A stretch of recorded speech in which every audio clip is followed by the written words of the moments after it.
Numbers have always made sense to me in a way people never did. While other kids were reading comic books, I was studying my father's accounting textbooks, fascinated by the elegant dance of debits and credits. By age 12, I could spot errors in tax returns that even seasoned accountants missed. My father called it my superpower. My older brother Marcus just called it weird. There she goes again, buried in spreadsheets. He'd sneer whenever he caught me working on practice problems. Live a little, Emily. Nobody likes a human calculator. But I didn't care. Numbers were honest in a way humans weren't. They didn't play favorites or hide their true intentions behind fake smiles. 2 plus 2 would always equal 4, no matter how much you wished it didn't. That dedication led me to become a forensic accountant, specializing in fraud investigation. While Marcus followed in our father's footsteps, taking over his successful construction company and expanding it into a multi-million-dollar enterprise, I built my reputation methodically, one case at a time. My work wasn't flashy, but it was meaningful. I helped small businesses recover stolen funds, exposed embezzlement schemes, and even assisted in bringing down a notorious money laundering operation. Not that any of that mattered to my family. At every gathering, Marcus dominated the conversation with tales of his latest business conquest, while my parents beamed with pride. My work was relegated to footnote status, barely worth mentioning between discussions of Marcus's new contracts and expansion plans. So Emily, my mother would say, her tone carefully neutral, still doing that audit thing. I learned to smile and nod, to accept my role as the less successful sibling. It wasn't worth explaining that I just helped recover millions in stolen pension funds, or that the FBI regularly consulted me on complex financial fraud cases. In their eyes, I would always be the odd one out, the daughter who chose a strange, unglamorous path instead of joining the family business. Everything came to a head at our father's retirement party last spring. The ballroom of the Grand Hotel was packed with business associates, friends, and family, all gathered to celebrate Richard Anderson's 30 years of success. Marcus, as the new CEO, was set to give the main speech. I arrived early, helping Mom with the final arrangements while trying to ignore the way she fussed over Marcus's place at the head table. My own seat was tucked away in a corner, practically hidden behind a large floral arrangement. "Emily, darling," Mom called out, her voice carrying that familiar note of disapproval. "Couldn't you have worn something more festive? This is a celebration, not a day at the office."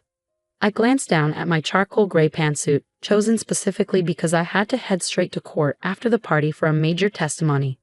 "I have work later, Mom."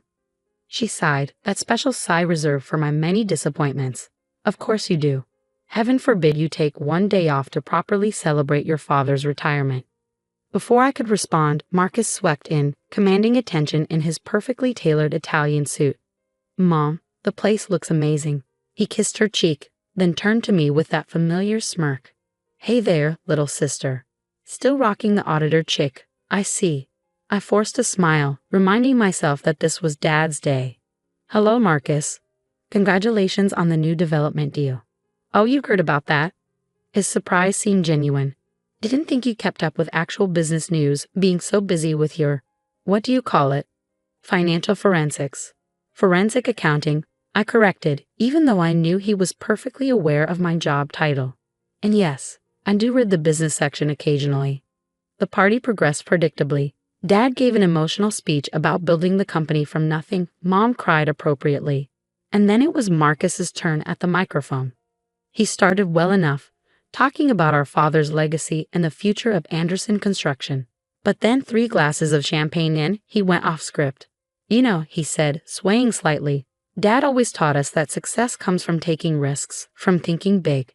Some people," his eyes found mine in a crowd, "preferred to play it safe, to sit in dark offices counting other people's money, too afraid to get their hands dirty in real business." A murmur went through the crowd.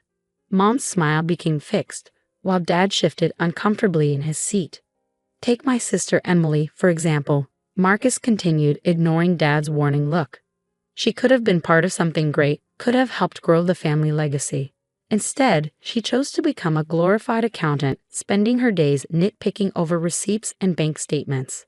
I sat perfectly still, my face carefully blank as he continued his drunken monologue. "I mean, what's the point? What real value does someone like that add to the world? At least real accountants help businesses grow. But forensic accounting," he laughed, the sound sharp and cruel. That's just a fancy term for professional tattletale, absolutely useless in the real business world. The room had grown uncomfortably quiet. I could feel pitying glances from nearby tables, could see Mom's mortification and Dad's anger. But I didn't move, didn't react. I learned long ago that showing emotion only gave Marcus more ammunition. Marcus, Dad finally interrupted, his voice stern, that's enough. But Marcus was on a roll. No, Dad, it needs to be said. While I'm out there making real money, building real things, Emily's playing detective with spreadsheets. It's embarrassing. She's leaving. I finished for him, standing up smoothly. I'm leaving. Dad, congratulations again on your retirement. I'm sorry, but I have a court appearance I can't miss. I walked out with my head high, ignoring Mom's pleas to stay and Marcus's drunken calls of "see, can't even take a joke." I had a job to do, testimony to give that would help convict a man who'd stolen millions from his employees' pension fund. My work mattered, whether my family understood that or not. The next 3 months passed in a blur of cases and court appearances. I ignored calls from my parents, deleted Marcus's half-hearted apology text without reading it, and threw myself into my work. Then, on a rainy Tuesday morning in September, everything changed. The call came at 7:15 a.m., just as I was settling into my office with my first coffee of the day. Marcus's name flashed on my phone screen, and for a moment, I considered letting it go to voicemail. But something, instinct, maybe, or just years of ingrained big sister obligation, made me answer. Emily? His voice was rough, desperate in a way I'd never heard before. I need your help. The company, there's something wrong. Very wrong. I leaned back in my chair, fighting the urge to remind him how useless my skills were supposed to be. What kind of wrong? Numbers aren't adding up. Money missing. Lots of it. Millions, Navy. I can't. He took a shaky breath. Please, Em. I know I don't deserve your help, but this isn't just about me. Dad's retirement fund is tied up in the company. If something's happened, I closed my eyes, already knowing I wouldn't refuse.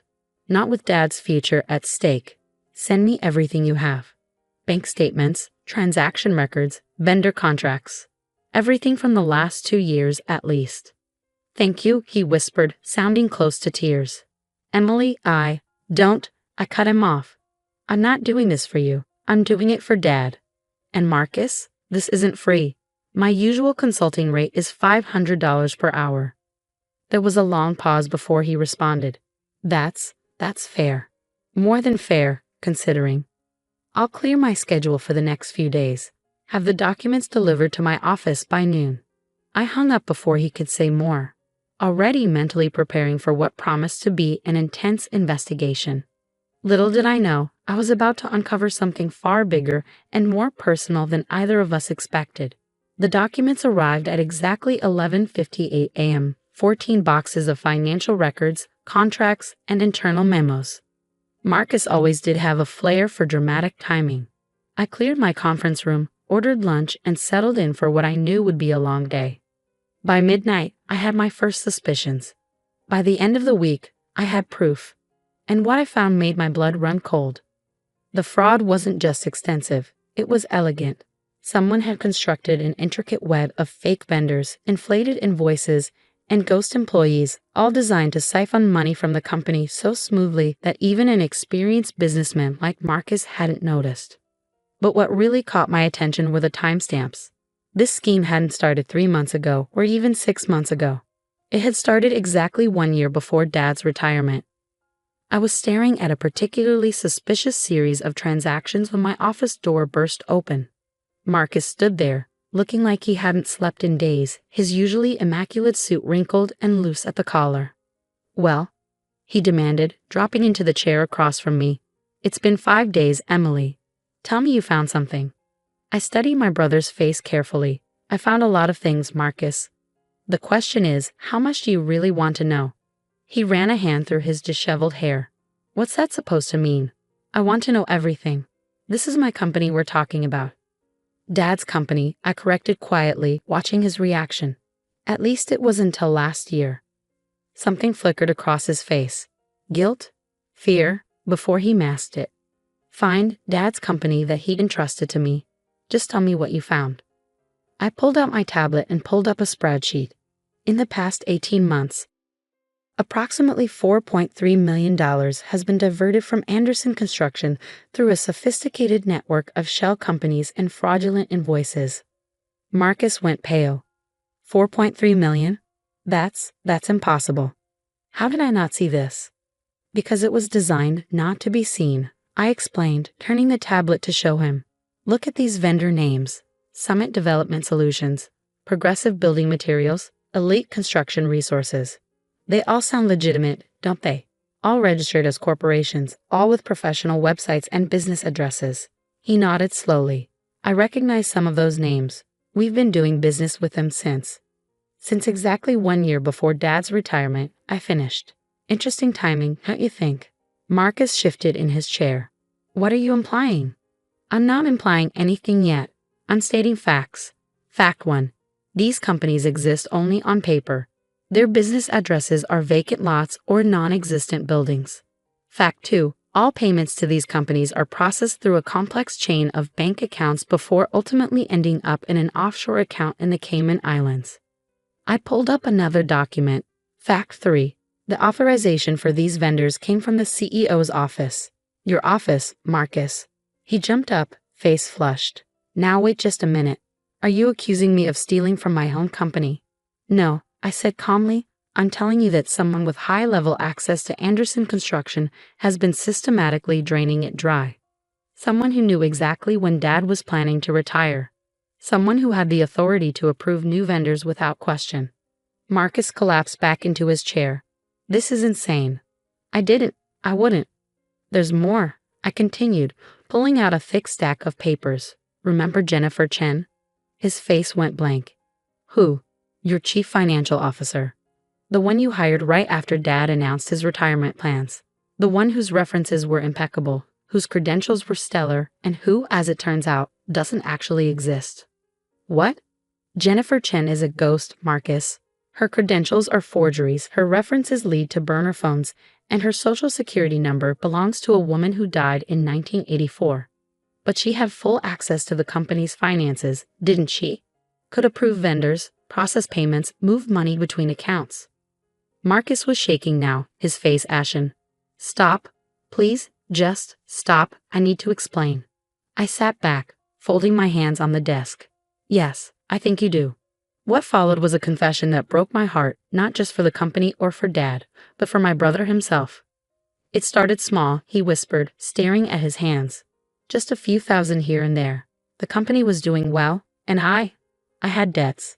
Gambling debts. I told myself I'd pay it back before anyone noticed. But the debts got bigger, I guessed. He nodded miserably. I met Jennifer. Her real name is Rebecca Walsh, at a casino in Vegas. She said she could help me set up a system to divert funds, just until I got back on my feet. But then she started blackmailing me, threatening to expose everything if I didn't let her take more. And you let her, I said, my voice hard. You let her steal from Dad's company, from his retirement fund, to cover up your own crimes. Tears were running down his face now. I didn't know what else to do. If this got out, it would kill Dad. The shame, the scandal. I thought I could fix it before anyone found out. I pulled out my phone and pressed play on a recording. Jennifer/Rebecca's voice filled the room, discussing payment schedules with Marcus. His head snapped up, eyes wide with panic. You recorded our meetings? No, I said quietly. The FBI did. They've been watching Rebecca Walsh for months. She's pulled this same scam on 3 other companies. I've been working with them on the investigation since you called me. Marcus lurched to his feet. You set me up. Your own brother. I protected the company. I corrected him. I protected Dad. The FBI is willing to treat you as a victim of extortion rather than a co-conspirator, thanks to these recordings. Rebecca and her associates will go to prison. The money in the Cayman accounts has already been frozen and will be returned to Anderson Construction. And me, he whispered. You'll have to step down as CEO, obviously. There will be fines, probably some community service, but no jail time as long as you cooperate fully. I stood up, gathering my files. Oh, and one more thing. You'll be paying back every penny you took, with interest. I've already drawn up a repayment schedule. It's quite aggressive, but then again, my rates are quite reasonable for a useless forensic accountant. The meeting with our parents the next day was one of the hardest things I've ever done. Mom cried, Dad raged, and Marcus sat there looking like a scolded schoolboy as I laid out the evidence and the resolution. But when I finished explaining how I'd worked with the FBI to save both the company and Marcus from complete destruction, Dad did something he'd never done before. He stood up, walked around the table, and hugged me tight. My brilliant girl, he whispered, his voice thick with emotion. I am so proud of you. That was 6 months ago. Anderson Construction is back on solid ground now, with Dad temporarily out of retirement to help right the ship while Marcus gets the help he needs for his gambling addiction. Mom still occasionally sighs about the scandal, but even she has started bragging to her friends about her daughter, the financial crime fighter. As for Marcus, he's different now. Humbled, certainly, but also more genuine. Last week, he stopped by my office with coffee and an actual heartfelt apology. I was jealous, he admitted, staring into his cup. You always made everything look so easy, so clean. Numbers, patterns, problems, you just saw them differently. I wanted to be that sure of myself, that confident in my abilities. Instead, I tried to tear you down to make myself feel bigger. I accepted his coffee and his apology, but not his self-pity. You're good at plenty of things, Marcus. Running crews, managing projects, inspiring people to do their best work. Those are real skills. You just got lost somewhere along the way. He nodded slowly. Yeah, I did, but he found me. Guess being a professional tattletale has its uses after all. I threw a pencil at him, and for the first time in years, we both laughed. Really laughed. Together. Yesterday, Dad called to ask if I consider taking on a permanent role at Anderson Construction, heading up a new compliance and audit department. We need your eyes, he said. Your way of seeing things. It's time this became a true family business with all our strengths working together. I haven't given him an answer yet. Part of me loves my independence, my reputation as a solo practitioner. But another part remembers that little girl with her father's accounting books, dreaming of working alongside her family. Maybe it's time for a new chapter. After all, numbers may not lie, but sometimes they do tell us when it's time for a change. In the end, that's the thing about family. Like a complex equation, it may take time to work out all the variables. But when you finally get it right, everything balances perfectly. Sometimes it just takes a forensic accountant to show everyone exactly how the numbers should add up.